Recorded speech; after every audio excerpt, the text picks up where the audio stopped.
Ben Franklin's letter to William Strahan, November 1769. Dear Sir, being just returned to town from a little excursion, I find yours of the 22nd containing a number of queries that would require a pamphlet to answer them fully. You, however, desire only brief answers, which I shall endeavour to give you. Previous to your queries, you tell me that you apprehend His Majesty's servants have now in contemplation, first, to relieve the colonies from the taxes complained of, and secondly, to preserve the honour, the dignity, and the supremacy of the British legislature over all His Majesty's dominions. I hope your information is good, and that what you suppose to be in contemplation will be carried into the execution, by repealing all the laws that have been made for raising a revenue in America by authority of the Parliament, without the consent of the people there. The honour and dignity of the British legislature will not be hurt by such an act of justice and wisdom. The wisest counsels are liable to be misled, especially in matters remote from their inspection. It is the persisting in an error, not the correcting it, that lessens the honour of any man or body of men. The supremacy of that legislature, I believe, will be best preserved by making a very sparing use of it, never but for the evident good of the colonies themselves, or of the whole British Empire, never for the partial advantage of Britain to their prejudice. By such prudent conduct, I imagine that supremacy may be gradually strengthened and in time fully established, but otherwise I apprehend it will be disputed and lost in the dispute. At present, the colonies consent and submit to it for the regulation of general commerce, but a submission to acts of Parliament was no part of their original constitution. Your first question is, will not a repeal of all the duties that Aunty accepted, which was before paid here on exportation, and of course no new imposition, fully satisfy the colonists? I think not. 2. Your reasons for that opinion. Because it is not the sum paid on that duty, Aunty, that is complained of as the burden, but the principle of the act expressed in the preamble, that those duties were laid for the better support of government and the administration of justice in the colonies. This the colonists think unnecessary, unjust, and dangerous to their most important rights. Unnecessary because in all the colonies, 2 or 3 new ones excepted, government and the administration of justice were and always have been well supported without any charge to Britain. Unjust, as it made such colonies liable to pay such charge for other colonies, in which they had no concern or interests. Dangerous, as such a mode of raising money for these purposes tended to render their assemblies useless. For if a revenue could be raised in the colonies for all the purposes of government by act of Parliament without grants from the people there, governors, who do not generally love assemblies, would never call them. They would be laid aside, and when nothing should depend upon the people's goodwill to government, their rights would be trampled on. They would be treated with contempt. Another reason why I think they would not be satisfied with such a partial repeal is that their agreements not to import till the repeal takes place include the whole, which shows that they object to the whole, and those agreements will continue binding on them if the whole is not repealed. 4. Your reasons for that opinion? Other methods have been tried. They have been rebuked in angry letters. Their petitions have been refused or rejected by Parliament. They have been threatened with the punishments of treason by resolves of both houses. Their assemblies have been resolved and troops have been sent among them. But all these ways have only exasperated their minds and widened the breach. Their agreements to use no more British manufactures have been strengthened, and these measures, instead of composing differences and promoting a good correspondence, have almost annihilated your commerce with these countries, and greatly endangered the national peace and general welfare. 5. If this last method is deemed by the legislature and His Majesty's ministers to be repugnant to their duty as guardians of the just rights of the Crown, and of their fellow subjects, can you suggest any other way of terminating these disputes, consistent with the ideas of justice and propriety conceived by the King's subjects on both sides of the Atlantic?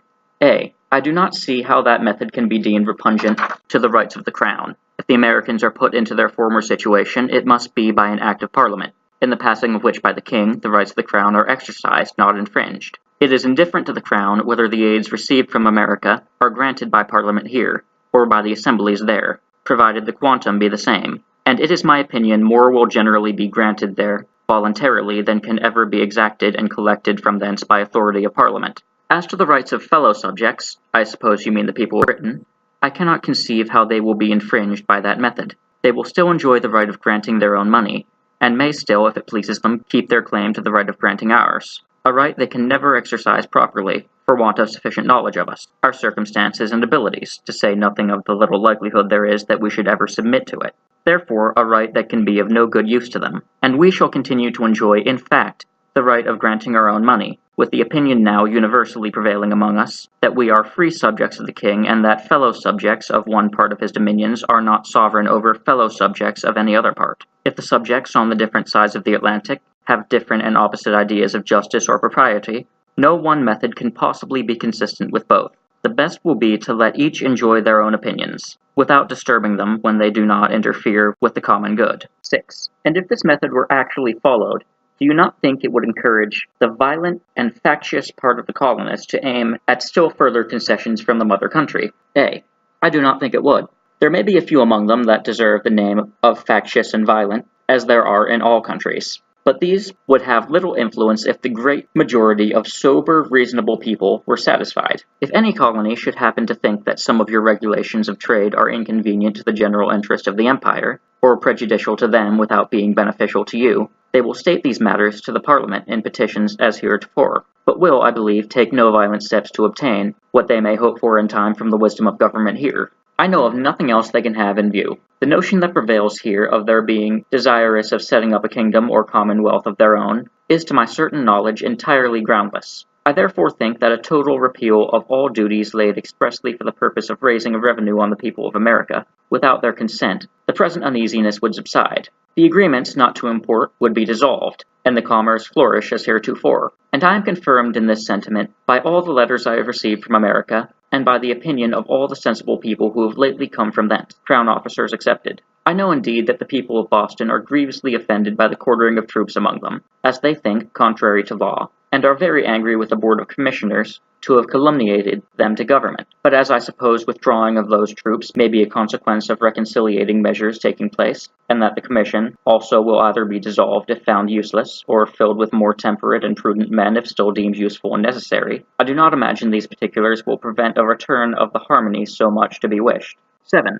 If they are relieved in part only, what do you, as a reasonable and dispassionate man, and an equal friend to both sides, imagine will be the probable consequence? A. I imagine that repealing the offensive duties in part will answer no end to this country. The commerce will remain obstructed, and the Americans go on with their schemes of frugality, industry, and manufactures to their own great advantage. How much that may tend to the prejudice of Britain I cannot say, perhaps not so much as some apprehend, since she may in time find new markets. But I think, if the union of the two countries continues to subsist, it will not hurt the general interest, for whatever wealth Britain loses by the failure of its trade with the colonies, America will gain, and the Crown will receive equal aids from its subjects upon the whole, if not greater. And now I have answered your questions as to what may be, in my opinion, the consequences of this or that supposed measure. I will go on a little further and tell you what I fear is more likely to come to pass in reality. I apprehend that the ministry, at least the American part of it, being fully persuaded of the right of Parliament, think it ought to be enforced, whatever may be the consequences,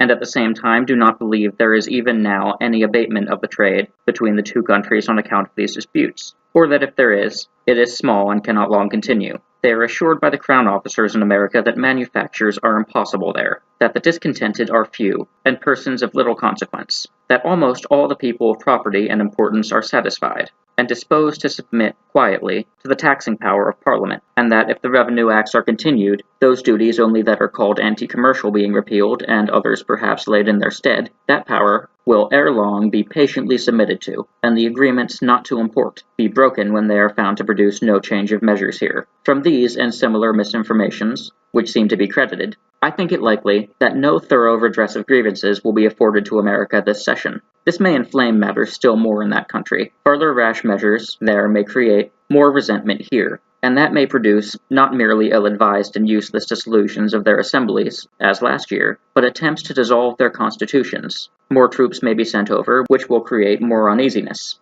To justify the measures of government, your ministerial writers will revile the Americans in your newspapers, as they have already begun to do, treating them as miscreants, rogues, dastards, rebels, etc., which will tend farther to alienate the minds of the people here from them, and diminish their affections to this country. Possibly, too, some of their warm patriots may be distracted enough to expose themselves by some mad action, to be sent for hither, and government here be indiscreet enough to hang them on the act of age 8, mutual provocations, will thus go on to complete the separation. And instead of that cordial affection that once and so long existed, and that harmony so suitable to the circumstances, and so necessary to the happiness, strength, safety, and welfare of both countries, an implacable malice and mutual hatred such as we now see subsisting between the Spaniards and Portuguese, the Genoese and Corsicans, from the same original misconduct in the superior government, will take place. The sameness of nation, the similarity of religion, manners, and language, not in the least preventing in our case, more than it did in theirs. I hope, however, that this may all prove false prophecy,